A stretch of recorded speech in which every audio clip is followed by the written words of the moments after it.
मैं सत्येंद्र सिंह। हम लोगों ने पिछले क्लास में देखा था कि जो तरंग प्रकाश के चैप्टर है उससे रिलेटेड न्यूमेरिकल जो हमारे परीक्षा में, बोर्ड परीक्षा में आने की संभावना है। ठीक है, इसमें हम लोग एनसीईआरटी के क्वेश्चन भी देख रहे हैं और एनसीईआरटी से हट के जो अदर प्राइवेट बुकों का जो क्वेश्चन है वो भी हम लोग न्यूमेरिकल प्रॉब्लम सॉल्व करेंगे। ठीक है, आइए आज इसका अगला वीडियो देखते हैं।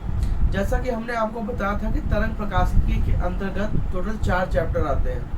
पहला हमारा है हाइगेंस का तरंग सिद्धांत, दूसरा है व्यतिकरण, तीसरा विवर्तन और चौथा ध्रुवण, प्रकाश का ध्रुवण। जो कि प्रकाश का जो ध्रुवण है वो एनसीईआरटी ने कोविड के वजह से जो 30% सिलेबस को रिड्यूस किया है उसमें से हटा दिया है। तो टोटल 3 चैप्टर बचे हैं और उस 3 चैप्टर का हम लोग क्या करेंगे, यहाँ पर न्यूमेरिकल सॉल्व करेंगे। ठीक है, आइए देखते हैं। यहाँ हमने पहला न्यूमेरिकल लिया है, कांच का अपवर्तनांक 1.5 है। अपवर्तनांक को n से लिखते हैं तो Ng बराबर कितना है, 1.5। कांच में प्रकाश की चाल क्या होगी यदि निर्वात में प्रकाश की चाल कितना है, 3 × 10⁸ मीटर प्रति सेकेंड। तो निर्वात या वायु एक ही चीज होता है, तो Va बराबर कितना होता है, 3 × 10⁸ मीटर प्रति सेकेंड। ये निर्वात या वायु में क्या हो गया, प्रकाश की चाल हो गई। कहा कि कांच में प्रकाश की चाल कितना होगा, अर्थात Vg पूछा है, कांच में प्रकाश की चाल। आप जानते हो बच्चा क्या होता है कि Nm मीडियम बराबर होता है Va/Vm। माध्यम का अपवर्तनांक बराबर वायु में प्रकाश की चाल बटे माध्यम में प्रकाश की चाल। अब यहाँ माध्यम कौन है, कांच है, तो यहाँ क्या हो जाएगा, Ng बराबर Va/Vg। और यहाँ से Vg का अगर हम मान लेंगे तो Va/ क्या हो जाएगा, Ng। n को इधर कर देंगे, Vg को इधर कर देंगे। यहाँ पे वैल्यू को बच्चा पुट करते हैं।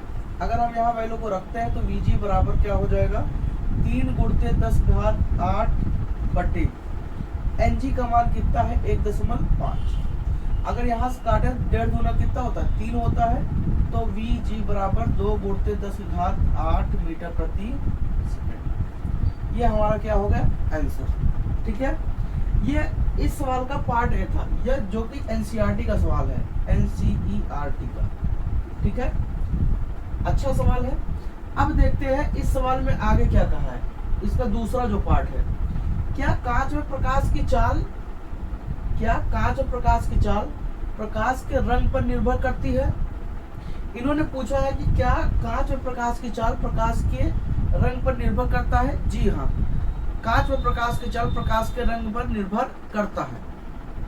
जैसा कि आप लोगों ने देखा था प्रिज्म में क्या होता है, एक कांच होता है, जब उस पर कोई प्रकाश किरण पड़ता है तो वो अपने 7 अवयवी रंगों में टूट जाता है, जिसमें आपका होता है विबग्योर। ठीक है, 7 रंगों में टूट जाता है। और आपने देखा था कि लाल रंग का जो प्रकाश की चाल होता है वो सबसे अधिक होता है और बैगनी रंग का प्रकाश की चाल क्या होता है, सबसे कम। क्यों? क्योंकि लाल रंग का अपवर्तनांक सबसे कम होता है। जिसका अपवर्तनांक सबसे कम उसका प्रकाश की चाल क्या होता है, सबसे ज्यादा होता है। क्योंकि जो प्रकाश की चाल होती है वो अपवर्तनांक क्या होता है, विपरीत होता है, व्युत्क्रमानुपाती होता है। जिस माध्यम का अपवर्तनांक, अगर हम अपवर्तनांक और चाल की बात करें तो दोनों एक दूसरे क्या होते हैं, व्युत्क्रमानुपाती।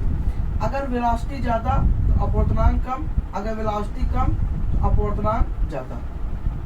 जैसा कि आप बच्चों जानते हो, अगर हम यहाँ पे बात करें कि जो प्रिज्म होता है, प्रिज्म पर अगर हम प्रकाश किरण डालें, मान लीजिए क्या है, एक प्रिज्म है, और इस प्रिज्म पर अगर हम प्रकाश किरण डालते हैं तो ये क्या होता है, 7 अपने अलग अलग रंगों में क्या हो जाता है, टूट जाता है। 7 रंगों में टूट जाएगा। और वो जो रंग है वो आपका क्या होता है, विबग्योर होता है, VIBGYOR,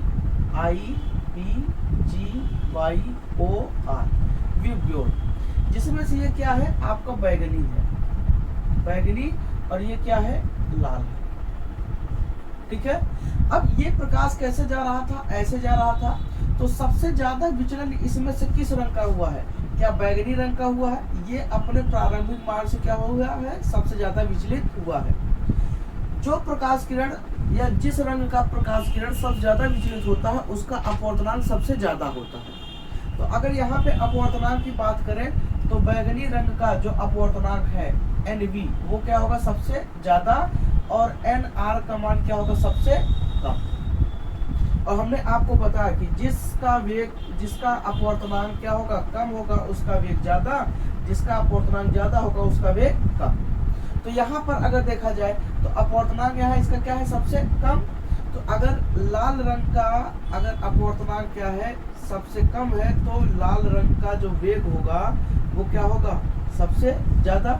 और बैगनी रंग का अपवर्तनांक क्या है सबसे ज्यादा है, तो यहाँ बैगनी रंग का जो वेग होगा वो क्या हो जाएगा आपका सबसे कम। ठीक है, तो यहाँ पे कहा है कि क्या कांच में प्रकाश की चाल प्रकाश के रंग पर निर्भर करती है? हाँ करती है। यदि हाँ तो लाल तथा बैगनी में कौन सा रंग कांच के प्रिज्म में धीमा चलता है? तो यहाँ पे स्टेटमेंट आपको लिखना है। तो यहाँ पे मैंने आपको समझा दिया कैसे होता है, ठीक है, लेकिन परीक्षा में आपको लिखना है इसलिए हम यहाँ पे स्टेटमेंट लिख दे रहे हैं ताकि आप उसे अच्छे से अगर आता है तो लिख सकें। ठीक है, तो जो बी वाला क्वेश्चन है इसका जो स्टेटमेंट होगा कांच में प्रकाश की चाल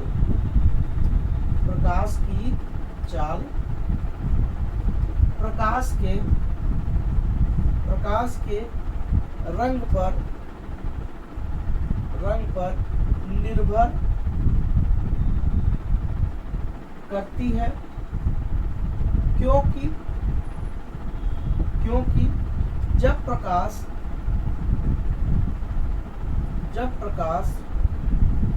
प्रिज्म में जाता है तो 7 अलग-अलग रंगों में विभक्त हो जाता है,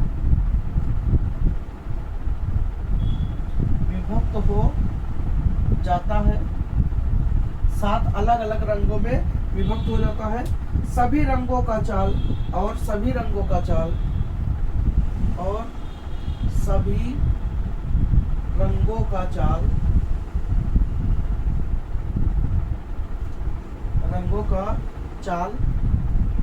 और अपवर्तनांक अलग-अलग होते हैं,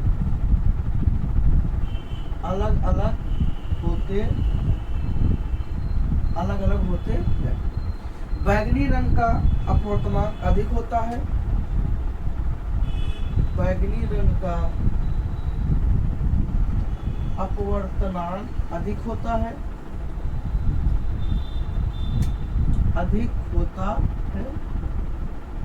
अधिक होता है, इसलिए इसकी चाल कम होती है,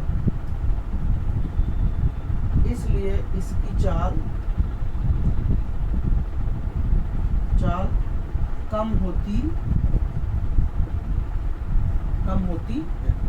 तो ऐसे लाल रंग का क्या होगा? लाल यहाँ पर कहा यदि हाँ तो लाल तथा बैगनी में कौन सा रंग कांच के प्रिज्म में धीमा चलता है? ठीक है, तो यहाँ बैगनी रंग क्या होगा, इसलिए बैगनी रंग कांच के प्रिज्म में धीमा चलता है, बैगनी रंग कांच के प्रिज्म में धीमा चलेगा।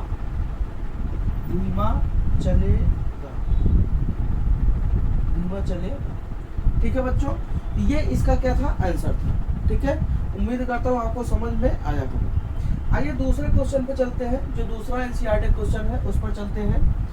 दूसरे वाले में कहा है कि किसी प्रकाश की तरंगदैर्घ्य, कोई प्रकाश है, मान लीजिए कोई प्रकाश है, उसका तरंगदैर्घ्य लैम्डा बराबर 0.00006 सेंटीमीटर है।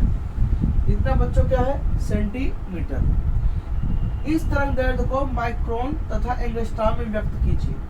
इसको किस में व्यक्त करना है? माइक्रोन और एंगस्ट्रॉम में। आप जानते हैं अगर ये आपका सेंटीमीटर है तो आप इसे चेंज कर सकते हैं किसमें? मीटर में। अगर आप मीटर में चेंज करेंगे तो 0.00006 आप इसे ऐसे बदल सकते हैं। देखिए कितने के बाद दशमल है? 1 2 3 4 5। अगर दशमलव को यहाँ लाते हैं तो 6 गुणते 10 घात क्या करना पड़ेगा, -5 सेंटीमीटर करना पड़ेगा। और आप जानते हैं कि 6 गुणते 10 घात -5, ठीक है। और यहाँ पे 1 मीटर में 1 सेंटीमीटर में होता है 10 घात -2 मीटर। तो हम यहाँ लिख सकते हैं सेंटीमीटर की जगह पे 10 घात -2 मीटर। और 2 1 कितना हो जाएगा 3, तो लैम्डा बराबर 6 गुणते 10 घात, ये आपका 5 है, तो कितना 5 2 7, ठीक है ना, 5 2 7 मीटर। ये आपका तरंग दैर्ध्य है। अब इसमें कहा कि इस तरंग दैर्ध्य को किस में बदल दिए, माइक्रोन में बदलिए, और क्या कहते हैं फिर कहा है एंगस्ट्रॉम में बदलिए। एंगस्ट्रॉम और माइक्रोन में बदलना है बच्चा। अगर दशमलव यहाँ है, ध्यान से देखिएगा, इसे हम 6.0 भी लिख सकते हैं। अगर दशमलव को हम इधर लाते हैं 0.6 करते हैं, तो यहाँ हमें क्या करना पड़ेगा, एक पावर जोड़ना पड़ेगा।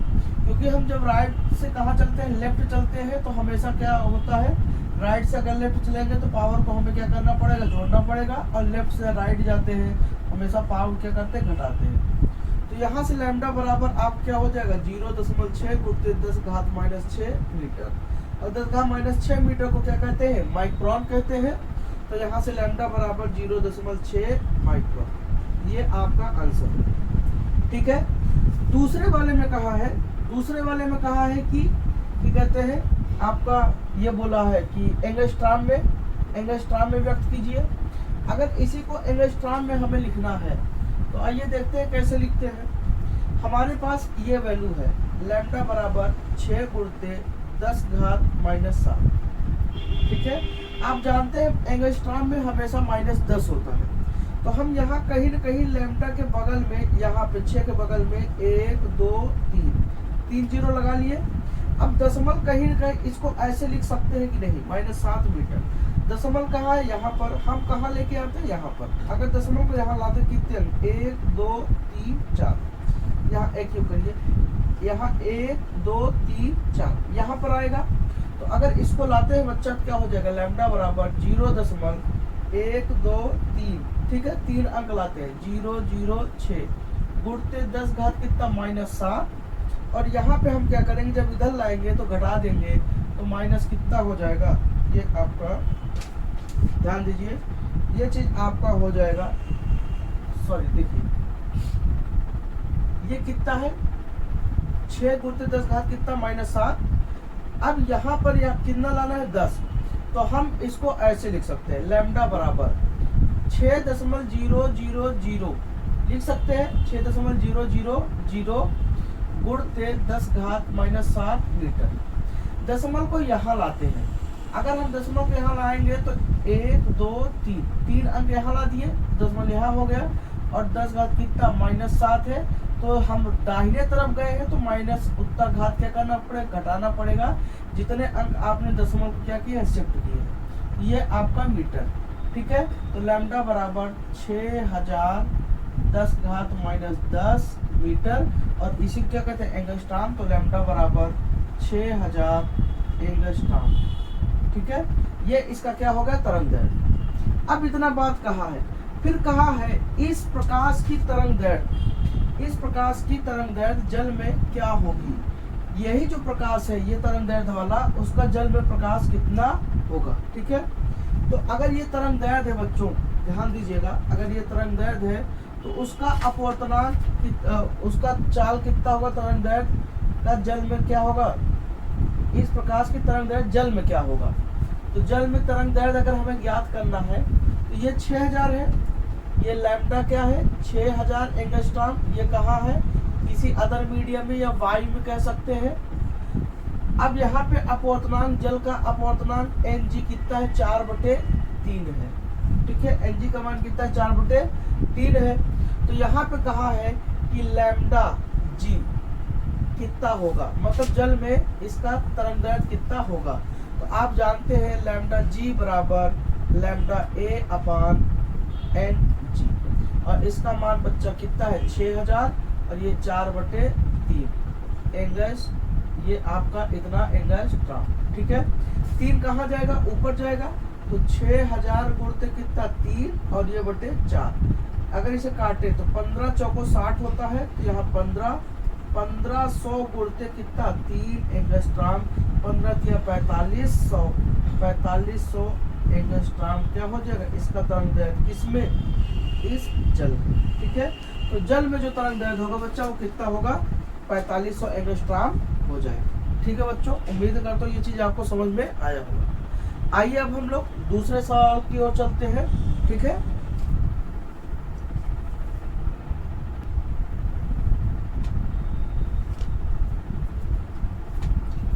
आइए बच्चों अगला सवाल देखते हैं। 5000 एंगस्ट्रॉम तरंग दैर्घ्य का प्रकाश एक समतल परावर्तक सतह पर, 5000 एंगस्ट्रॉम तरंग दैर्घ्य का प्रकाश एक समतल परावर्तक सतह पर आपतित होता है। परावर्तित प्रकाश की तरंग दैर्घ्य एवं आवृत्ति क्या है? आपतन कोण के किस मान के लिए परावर्तित किरण आपतित किरण के लंबवत होगी?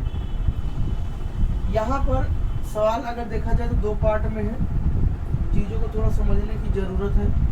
इसमें कहा है कि 5000 एंगस्ट्रॉम तरंग दैर्घ्य का प्रकाश, कोई प्रकाश है वो कितने एंगस्ट्रॉम का है 5000 एंगस्ट्रॉम, 5000 एंगस्ट्रॉम का वो क्या है प्रकाश है, ठीक है।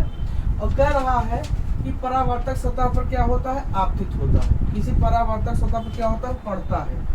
तो जैसे वो पड़ेगा जरा ध्यान दीजिएगा, अगर इसे हम चेंज करें तो 5000 क्या है उसका तरंग दैर्घ्य, और यहाँ पे क्या हो जाएगा 5000 को हम लिख सकते हैं 5 गुणते 10 घात 3, और 1 एंगस्ट्रॉम में -10 मीटर होता है। 10 में से 3 गए कितना बचेगा बच्चों 5 गुणते 10 घात कितना -7 मीटर बचेगा। ये लैम्डा का मान हो गया, ठीक है। कह रहा है कि जब वो पड़ता है तो उसका क्या कहते हैं किसी सतह पर क्या होता है आपतित होता है। अगर बच्चा आपतित होगा तो उस माध्यम, मान लीजिए ये किस माध्यम में, वायु में है। अगर वायु में है तो जानते हैं वायु प्रकाश की चाल c बराबर 3 गुणित 10 घात 8 मीटर प्रति सेकेंड होता है। हम इसकी आवृत्ति निकालते हैं, c बराबर न्यू इंटू लैम्डा होता है, c बराबर न्यू इंटू लैम्डा, प्रकाश की चाल बराबर आवृत्ति गुणित तरंग दैर्घ्य। अगर ये वायु में जा रहा है तो c बराबर न्यू इंटू लैम्डा, ये न्यू क्या है न्यू आवृत्ति है। तो अगर न्यू बराबर लें तो c अपान क्या हो जाएगा लैम्डा, और यहाँ से c का मान 3 गुणते 10 घात 8 और लैम्डा का मान 5 गुणते 10 घात -7। अगर यहाँ से न्यू बराबर लें तो 3 गुणते 3/5 गुणते 10 घात 8 और ये 10 घात बच्चे कितना 7, और ये हो जाएगा 3/5 गुणते 8 7 15, 10 घात कितना 15, और 15 को हम ऐसे भी लिख सकते हैं 3/5 गुणते 10 की घात 1 गुणते 10 घात कितना 14, एक फिर से 15 हो जाएगा। ये 10 को हम क्या करेंगे 10 तिया 30, ठीक है। ये हम काट सकते हैं 5 दूना 10, अगर 5 बार हमने 5 से काटा 5 दूना 10, 3 दूना कितना हो जाएगा 6, तो न्यू बराबर 6 गुणते 10 घात 14 हर्ट्ज। ये इसकी क्या हो जाएगी आवृत्ति हो जाएगी, क्या हो जाएगी आवृत्ति। तो तरंग दैर्घ्य क्या होगा, ये हमने देखा तरंग दैर्घ्य एवं आवृत्ति क्या होगा, परावर्तित प्रकाश की तरंग दैर्घ्य एवं आवृत्ति क्या होगा ये पूछा है। तो आवृत्ति हमें पता चल गया। अब जरा समझिएगा कहा क्या है, फिर से समझिए। यहाँ पे हमने 2 चीजें निकाली है बच्चा, ये तरंग दैर्घ्य है। सवाल में कहा क्या है कि एक सतह है, इस पर ये प्रकाश किरण आती है। अगर ये प्रकाश किरण आती है तो उसका जो तरंग दैर्घ्य वो कितना है 5000 एंगस्ट्रॉम, ठीक है। किस माध्यम में आती है, मान लेते हैं वायु या निर्वात में आती है, वायु या निर्वात में आती है। अगर ये वायु या निर्वात में आती है तो ये क्या हो गया, इसका क्या कहते हैं इसमें प्रकाश की चाल कितनी हो जाएगी, c बराबर 3 गुणित 10 घात 8 मीटर प्रति सेकेंड। और हमने इसी आधार पर आवृत्ति निकाला कितना 6 गुणित 10 घात 14 हर्ट्ज। तो जो इसकी आवृत्ति होगी न्यू बराबर 6 गुणित 10 घात 14 हर्ट्ज हमने निकाला इसकी आवृत्ति, ठीक है। इसकी आवृत्ति निकाल दी। अब इसमें कहा है कि जब ये सतह पर पड़ती है, जब ये सतह पर आपतित होती है, कह रहा है कि आपतित होता है, परावर्तित प्रकाश की तरंगदैर्घ्य एवं आवृत्ति क्या है। तो ये इस पर आपतित होगा, ये आपतन बिंदु हो जाएगा और ये टकराकर ऐसे जाएगा। तो जो किरण आती है उसे हम लोग क्या नाम देते हैं, आपतित किरण नाम देते हैं, इंसिडेंट नाम देते हैं, और जो टकरा कर वापस जाती है उसे परावर्तित किरण कहते हैं, परावर्तित किरण। ठीक है ना बच्चों, कोई दिक्कत। तो ये क्या है, परावर्तित किरण। अब आपतन बिंदु पर डाला गया जो लंब है वो क्या होगा, अभिलंब हो जाएगा, नॉर्मल हो जाएगा। तो इसमें कहा है कि जो परावर्तित किरण होती है उसका तरंगदैर्घ्य क्या होगा। तो बच्चा जो परावर्तन होता है, परावर्तन तो क्या एक ही माध्यम में हो रहा है, और जो तरंगदैर्घ्य और प्रकाश की चाल होता है वो किस पर डिपेंड करता है, प्रकाश की चाल, तरंगदैर्घ्य और आवृत्ति। अगर माध्यम बदलता है तो प्रकाश की चाल बदल जाती है, माध्यम बदलता है तो उसका तरंगदैर्घ्य बदल जाता है। माध्यम बदले चाहे ना बदले लेकिन उसकी आवृत्ति कभी भी बदलती नहीं। और यहाँ तो परावर्तन हो रहा, तो परावर्तन की घटना में माध्यम कभी चेंज नहीं होता है। ठीक है, जो माध्यम आपतित किरण का था वही माध्यम क्या है, परावर्तित किरण का भी है। तो इसलिए परावर्तित किरण का माध्यम परिवर्तित नहीं हो रहा है, परिवर्तित नहीं हो रहा है, इसलिए इसका तरंगदैर्घ्य और आवृत्ति वही होगा जो आपतित किरण का है, जो आपतित किरण का। ठीक है, तो कितना होगा, यही बच्चा आपका ये 5000 एंगस्ट्रॉम। ठीक है, तो लैम्डा बराबर 5000 एंगस्ट्रॉम या 5 × 10⁻⁷ मीटर। आवृत्ति क्या होगा, न्यू बराबर 6 × 10⁻14 हर्ट्ज। ये हो जाएगा आंसर। ठीक है बच्चों, तो उम्मीद करता हूँ ये चीज आपको समझ में आ रहा होगा। अगर आपको समझ में आता है तो आप कमेंट में जरूर बताइएगा आपको समझ में आ रहा है कि नहीं, और अगर नहीं समझ में आता तो भी बताया करिए। ठीक है, आगे चलते हैं बच्चों। ये तो इसका थोड़ा सा भाग हो गया, लेकिन अब यहाँ पे बात कहा है आपतन कोण के किस मान के लिए परावर्तित किरण आपतित किरण के लंबवत होगी। तो यहाँ पे कहा है कि आपतन कोण के किस मान के लिए। तो बच्चा देखिए यहाँ समझते हैं, थोड़ा समझने वाली चीज है। ये क्या हो जाएगा, आपतन कोण, ये क्या हो जाएगा, परावर्तन कोण। जैसा कि आप परावर्तन के 2-3 नियम से जानते हो, कोण आई बराबर क्या होता है, कोण आर। ये कोण आपस में क्या होते हैं, बराबर। यानी कि आपतन कोण के किस मान के लिए, मतलब आई का ऐसा कौन सा मान है जिसके लिए परावर्तित किरण आपतित किरण की क्या होती है, लंबवत। मतलब ये जो किरण है और ये किरण एक दूसरे क्या होती है, लंबवत। अर्थात इन दोनों किरणों के बीच में जो कोण बनता है वो कितना बनता है, 90 अंश। तो अगर ये कोण आपका 90 अंश बच्चा हो गया, ये कोण 90 अंश हो गया, तो बताइए क्या कोण आई प्लस कोण आर बराबर 90 अंश होगा कि नहीं, बोलिए। कोण आई बराबर कोण आर कितना होगा, 90 अंश। और कोण आई बराबर क्या होता है, आर। तो यहाँ आपतन कोण का पूछा है, तो यहाँ क्या हो जाएगा, आई बराबर कितना, 90 अंश। तो आप यहाँ कितना 2 कोण आई बराबर कितना, 90, 2 से काटोगे कितना आ जाएगा, 45 अंश। इसका मतलब क्या हो जाएगा, कोण आई बराबर कितना, 45 अंश। आपतन कोण के 45 अंश के मान के लिए आपतित किरण और परावर्तित किरण के बीच कितना होगा कोण, 90 अंश होगा। ठीक है ना, तो उम्मीद करता हूँ ये चीज आपको अच्छे से क्लियर हो गया। ठीक है बच्चों, आइए अगला क्वेश्चन देखते हैं। इसके अगले क्वेश्चन में कहा है, ठीक है,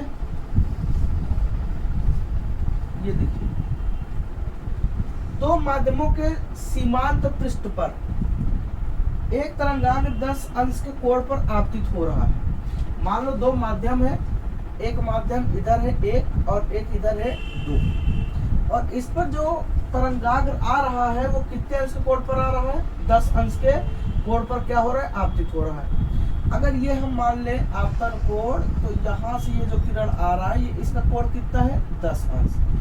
ये तरंगाग्र है, ये क्या है? तरंगाग्र है, वेव फ्रंट है, ऐसे आपका इस पर आके आपतित होता है। अब जब आपतित होता तो कह रहा है कि प्रथम माध्यम में ध्वनि का जो वेग है, प्रथम माध्यम में जो ध्वनि का वेग है वो कितना है? तो ध्वनि का वेग अगर v1 बराबर कितना है? प्रथम माध्यम में जो ध्वनि का यहाँ पे वेग कहाँ है? एक मिनट थोड़ा सवाल को देखिए। हाँ, इसमें कहा है कि प्रथम माध्यम में जो ध्वनि का वेग है वो कहा है कि आपका कितना है? 330 मीटर प्रति सेकंड है। और जो दूसरा माध्यम है उसमें ध्वनि का वेग कितना है? v2 बराबर कितना है? 1450 मीटर प्रति सेकंड है। तो अपवर्तित तरंगाग्र की आवृत्ति एवं तरंगदैर्घ्य ज्ञात कीजिए। अपवर्तित तरंगाग्र की आवृत्ति एवं तरंगदैर्घ्य ज्ञात कीजिए, ठीक है ना। तो यहाँ पर अगर देखें तो यहाँ पर अगर हम इस चीज को देखें तो आप जानते हो हमेशा वेग और तरंगदैर्घ्य में संबंध क्या होता है? v1 अपान v2 बराबर लैम्डा 1 अपान क्या होगा? लैम्डा 2। v1 का मान कितना है? 330 और यहाँ v2 मान कितना है? 1450। लैम्डा 1 का मान कितना है? अच्छा, यहाँ पे जो तरंगदैर्घ्य है प्रथम माध्यम वो कितना है? 1 मीटर। तो प्रथम माध्यम में लैम्डा 1 का मान कितना है? 1 मीटर। तो यहाँ लैम्डा 1 का मान 1 और ये लैम्डा 2। अच्छा, आप ये कहेंगे सर जी आपने जो फार्मूला लगाया है वो तो प्रकाश के लिए है, ठीक है। तो प्रकाश और ध्वनि के लिए जो फार्मूला होता है वो एक ही होता है, ठीक है। जो चाल के लिए होता है, प्रकाश क्या है? एक तरंग है, और ध्वनि भी क्या है? एक तरंग है। तो दो के दोनों के लिए जो फार्मूला होता है वो क्या होता है? एक ही होता है, कोई अलग अलग नहीं होता, ठीक है। तो जो चाल बराबर होता है वो आवृत्ति गुणित तरंगदैर्घ्य होता है। अगर प्रकाश की चाल की बात कर रहे तो प्रकाश की चाल लेंगे, अगर यहाँ पे ध्वनि की चाल की बात करें तो ध्वनि की चाल लेंगे, ठीक है ना। तो यहाँ पे आप क्लियर रहिएगा। तो अगर यहाँ से हम लैम्डा 2 ले लेते हैं, क्या ले लेते हैं? यहाँ से अगर हम क्या करें? लैम्डा 2 ले, तो यहाँ पे हम क्या करें? तिर्यक गुणा करेंगे। अगर तिर्यक गुणा कर दे तो 330 लैम्डा 2 बराबर 1450 गुणते 1, 1450 हो जाएगा। लैम्डा 2 बराबर 1450 बटे कितना? 330। और इसी का बच्चा भाग लगाएंगे तो देखिए हमने यहाँ पे कैलकुलेशन कर लिया है, ये आएगा 4.394 मीटर आएगा। ये आपका 4.394 मीटर, और थोड़ा बड़ा लिख दे रहा हूँ, 394 मीटर। ये आपको क्या हो जाएगा? आंसर हो जाएगा, ठीक है ना। थोड़ा मैंने सवाल इधर भी लिख दिया है, यहाँ नहीं आ पा रहा था तो हमने यहाँ लिख दिया, ठीक है। ध्वनि का वेग 1450 मीटर पर सेकंड हो। अब यहाँ पे बात इतना हो गया है, ठीक है। अब यहाँ पे कहा है कि अब यहाँ देखते हैं इसका क्या पूछा है? द्वितीय माध्यम में ध्वनि का वेग कितना है? अपवर्तित तरंगाग्र की आवृत्ति एवं तरंगदैर्घ्य ज्ञात कीजिए। तरंगाग्र की आवृत्ति और तरंगदैर्घ्य हमें क्या करना है? ज्ञात करना है। तो तरंगदैर्घ्य तो हमें पता चल गया, ये तरंगदैर्घ्य है। इसकी आवृत्ति की बात करनी है। तो पहले माध्यम में